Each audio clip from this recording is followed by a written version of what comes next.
அப்பா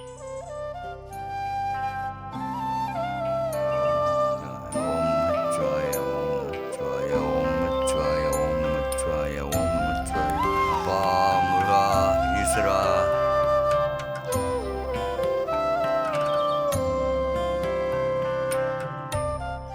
வேணும் எங்க? நீங்க ராத்திரி கிளம்புறானா இல்லையா? நீங்க சொன்னா கேட்கவே மாட்டீங்க. அவன் தான் இங்கேயே இருக்கேன்னு சொல்றான்ல, அப்புறையே கட்டாயப்படுத்தி அனுப்புறீங்க. ஏமா நீ என்ன அவனோட சேர்ந்து பேசுற? நம்ம பையன் நமக்கு தெரியாம கல்யாணம் பண்ணி 2 வருஷமா நீ பேசாம இருந்தேல்ல, அப்போ உன் மனசு கேட்டுச்சா? அது மாதிரி தானே அவங்களுக்கு இருக்கும். நான் வரலன்னு யாரும் அங்கே அழுவல. ஸ்கூல் காலேஜ் எல்லாம் இங்கேருந்து முடிச்சாச்சு. இதுக்கு மேலே இங்கே என்ன இருக்கு? படிப்பை காரணம் காட்டி ஒரு நாள் இருந்துட்ட. இதுக்கு மேலே நீ அங்கே இருக்கிறது தான் நியாயம். படித்தாலும் கிராமத்தை விட்டு போகிறனால தான் நாடு இப்படியே இருக்கு. நானும் அதே தான் சொல்கிறேன். உங்கள் அப்பா தான் நம்மளோட நாகரிகத்தையும் ஆச்சாரத்தையும் மறந்து இப்படி மாறிட்டான். நீயும் அந்த மாதிரி மாறிடக்கூடாதுன்னு தான் உன்னை இங்கே எடுத்துகிட்டு வந்து வளர்த்தோம். நீ ரொம்ப யோசிக்காத. லீவுக்கு போவேல, அந்த மாதிரி கொஞ்ச நாள் போய் அங்கேயே இரு, அதுக்கப்புறம் பார்த்துக்கலாம். அப்போல்லாம் 1 மாதம் தான் இருப்பேன். இனிமேல் அப்படியா?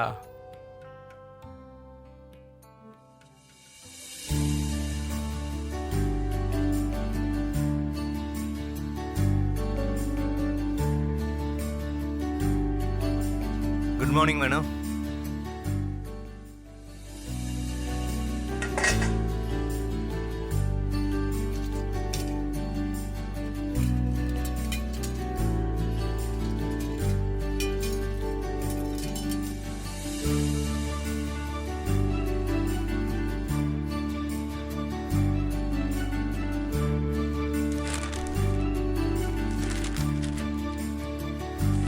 இன்னைக்குமா 6 மணிக்கு எழுந்துட்டேன். இவ்வளோ சீக்கிரம் எழுந்து என்ன பண்ண போற? ஏதாவது வேலை தான் சீக்கிரம் எழுந்திரிக்கணுமா? சீக்கிரம் எழுந்திரிக்க நல்ல பழக்கம். அதை ஃபாலோ பண்ணுறவனு தப்பு இல்லையே.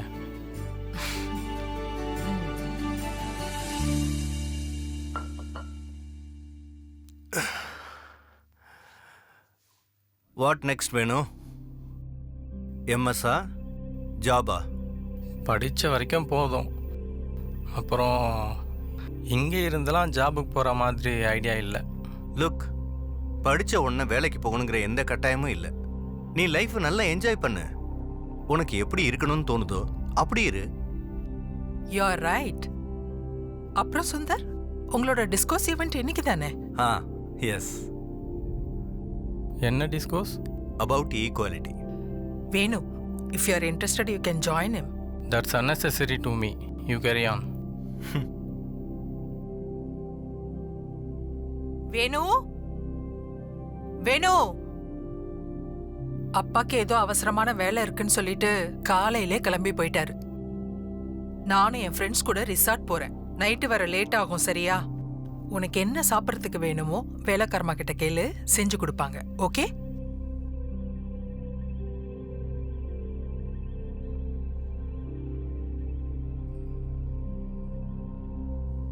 என்ன வேணும்? போனதுலேருந்து போனே காணோம். தாத்தா, நீங்கள் வேற சும்மா இருங்க. செம்ம கடுப்பில் இருக்கேன். எனக்கு இங்கே இருக்கவே பிடிக்கல. நானும் அங்கேயே வந்துடுறேனே. பழக பழக பாலும் பிடிக்கும், பழகிக்கோ. இனிமே அதுதான் உன் வீடு. இது வீடு மாதிரியே இல்லை.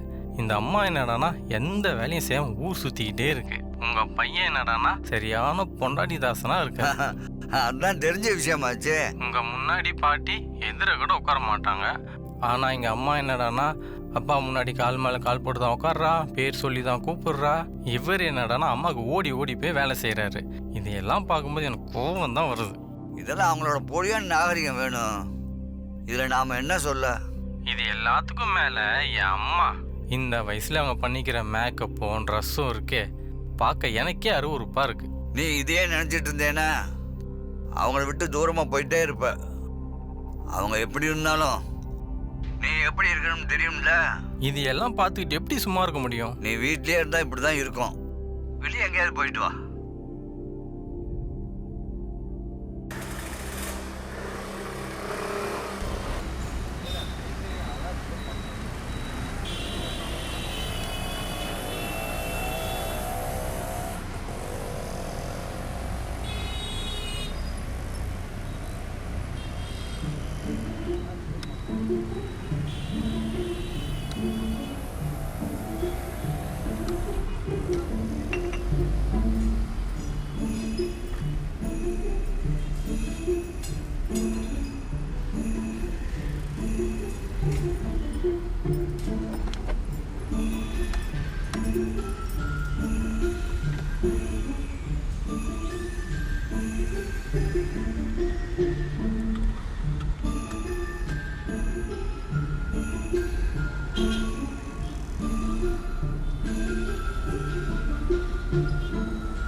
வேணுங்க. வர வர அவனை வீட்லயே பார்க்க முடியலையே. ஏதாவது பர்சனல் ப்ராப்ளமா இருக்குமோன்னு தோணுது.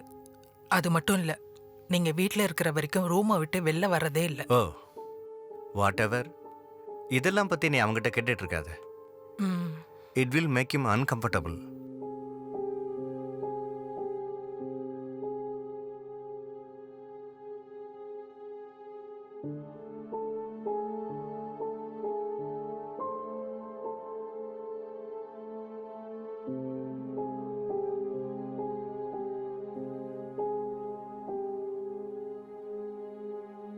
ஹலோ வேணு, சொல்லுப்பா. உங்கள் கூட கொஞ்சம் பேசணும். என்ன பேசணும் வேணும்? தனியாக பேசணும். இட்ஸ் ஓகே, ஆன் தி வே. வீட்டுக்கு தான் வந்துட்டு இருக்கேன். வீட்டிலலாம் வேண்டாம். நீங்கள் எங்கே வரணும்னு சொல்லுங்கள், நானே வரேன். Okay, I will share location. நீ அங்கே வந்துரு.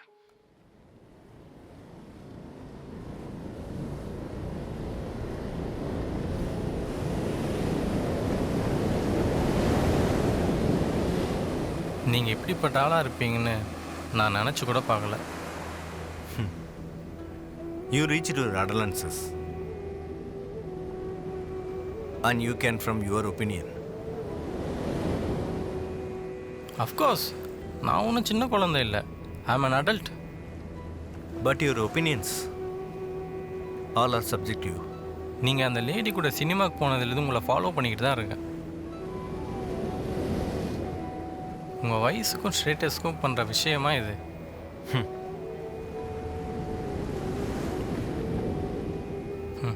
அம்மா ஒரு பைத்தியம்.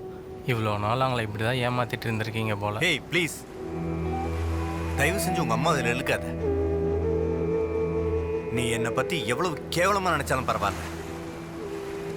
உனக்கு என்கிட்ட தானே issue. She know me better than you.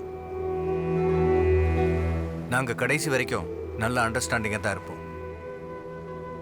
இப்படி சொல்லிட்டு நீங்கள் அம்மா வேணால் ஏமாற்றலாம், என்ன ஏமாற்ற முடியாது.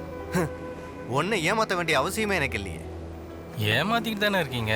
உங்களுடைய ஃபோட்டோஸ், சேட்ஸ் எல்லாமே என்கிட்ட இருக்குது. இனியும் மறைக்க முடியாது. இனிமேலாச்சும் திருந்துங்க, அம்மாவுக்கு துரோகம் பண்ணாமல்.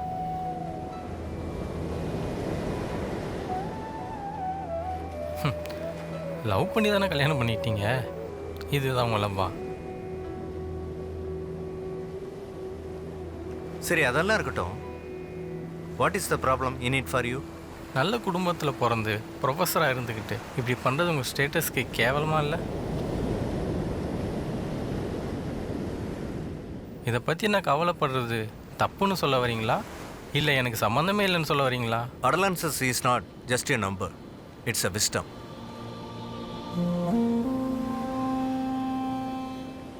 ஃபர்ஸ்ட் என்னோட பர்சனல் விஷயங்களை உங்ககிட்ட ஷேர் பண்ணுங்கிற ஐடியாவே எனக்கு இல்லை.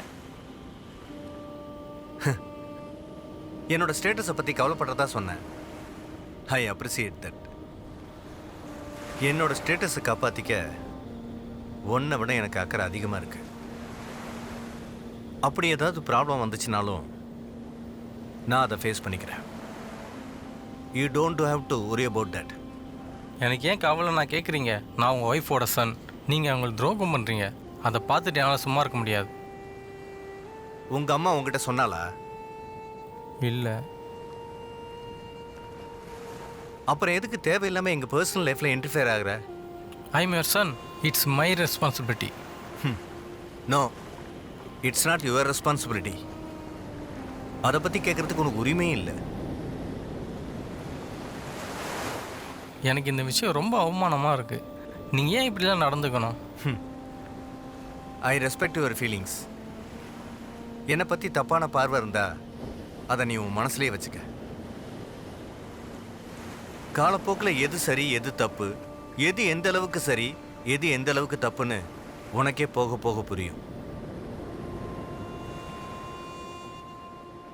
யோசிச்சு பாரு, ஒரு பையன் அப்பாவோட பிரைவேசியை தெரிஞ்சுக்கணும்னு பையனே ஸ்பை வேலை பார்க்குறதும், திருட்டுத்தனமாக அவனோட பர்சனல் விஷயங்களை எடுத்து வச்சுக்கிட்டு பிரைவேசியில் இன்வால்வ் ஆகிறதும் கேவலமா இல்லை?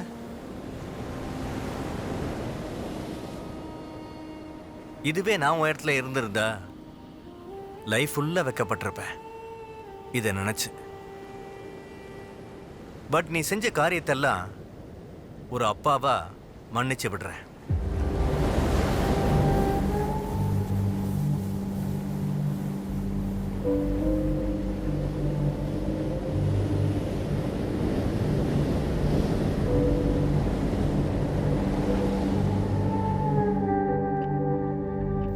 அம்மா,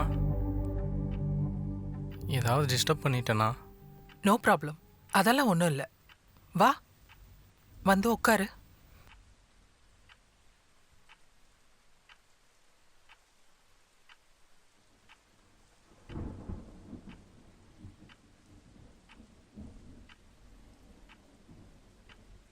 என்ன வேணும்?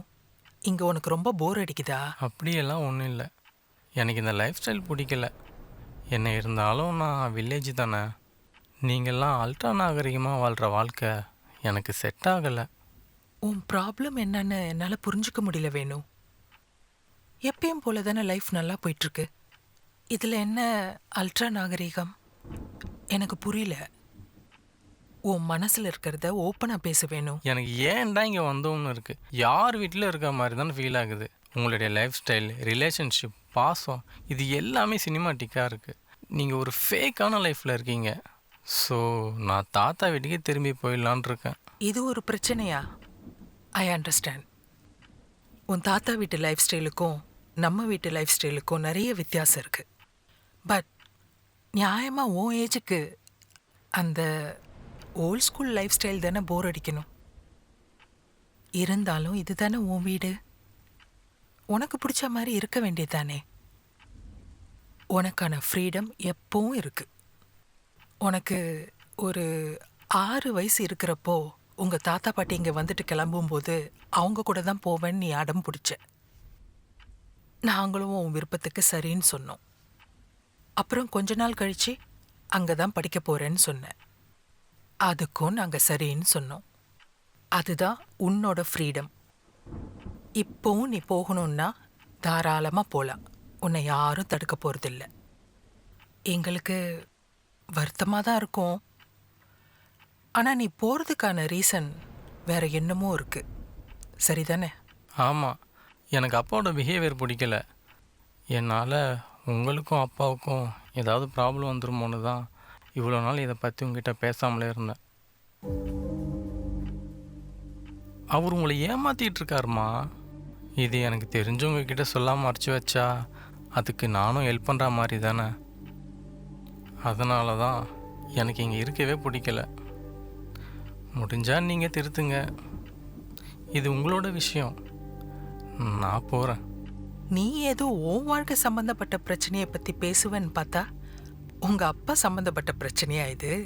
நல்ல பையன் போ. அப்படின்னா உங்களுக்கு ஏற்கனவே இதை பற்றிலாம் தெரியுமா? எனக்கு இதை பற்றிலாம் தெரிஞ்சுக்க விருப்பமே இல்லை. வேணும், அவர் உனக்கு அப்பா, எனக்கு ஹஸ்பண்ட் மட்டும் இல்லை. அவர் ஒரு ப்ரொஃபஸர், பெரிய திறமசாலி, படிப்பாளி, எழுத்தாளரும் கூட இல்லையா? நீ எதுக்கெல்லாம் உங்கள் அப்பாவை நினச்சி பெருமைப்படலாமோ அதையெல்லாம் விட்டுட்டு முழுசாக தெரியாத அவரோட ப்ரைவேட் லைஃப்பை பற்றி நினச்சி வருத்தப்படுறதும் அவமானப்படுறதும் உனக்கே சரின்னு தோணுதா? It is call private life for a reason. முழுசாக தெரிஞ்சு தான் பேசுகிறேன். ப்ரூஃப் இல்லாமலாம் பேசலை. அவங்க 2 பேரும் நேராகவே பார்த்துருக்கேன். அவருடைய லேப்டாப்பில் அவங்க 2 பேருமே சேர்ந்து எடுத்துக்கிட்ட பர்சனல் ஃபோட்டோஸ், மெசேஜ், சேட், இது எல்லாமே கண்டுபிடிச்சி வச்சுருக்கேன். எல்லாத்துக்கும் மேலே அவரே ஒத்துக்கிட்டாரு.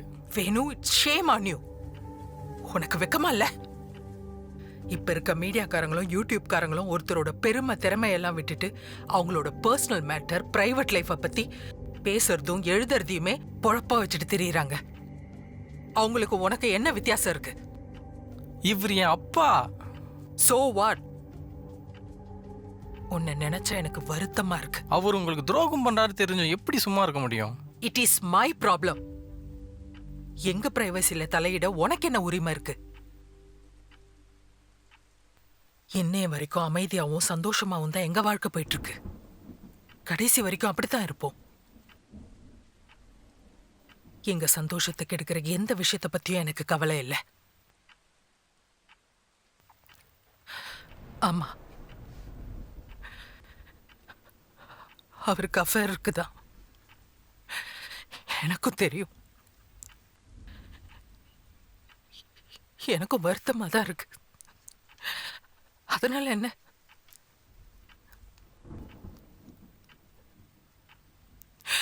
ஆனா என்னை விட யாரும் நல்ல ஒய்ஃப் அவருக்கு இருக்க முடியாது. Life is very simple, but we make it very complicated. ஃபேமிலியை அமைதியாகவும் சந்தோஷமாகவும் நடத்துறது தான் ஆர்ட் ஆஃப் லைஃப்.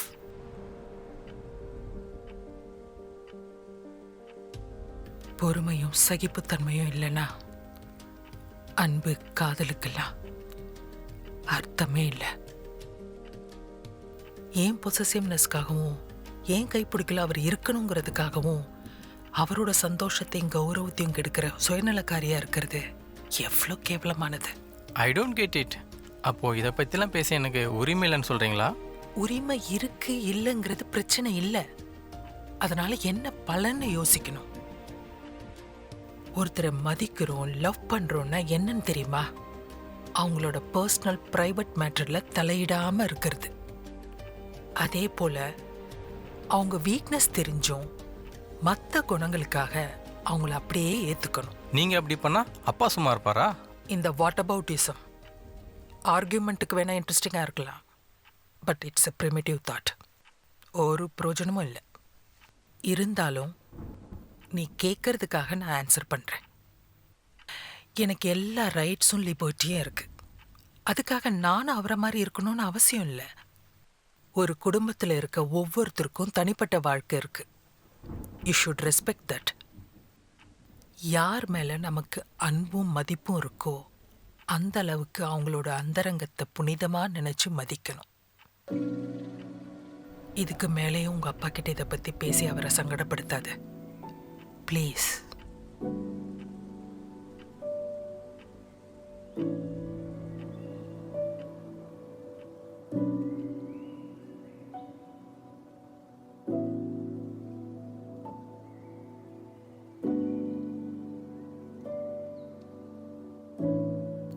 நான் தாத்தாவோட பேரனாக தான் இருக்க விரும்புகிறேன். உங்கள் லைஃப் ஸ்டைல் பற்றி புரிஞ்சிக்காம நான் ஏதாவது தப்பாக பேசியிருந்தா என்னை மன்னிச்சிருங்க. நான் கிளம்புறேன். பழமைவாதிகள் 70 வயசுக்கு மேலே தான் இருக்கணுங்கிற எந்த அவசியமும் இல்லை. 20 வயசுலேயும் இருக்கலாம்.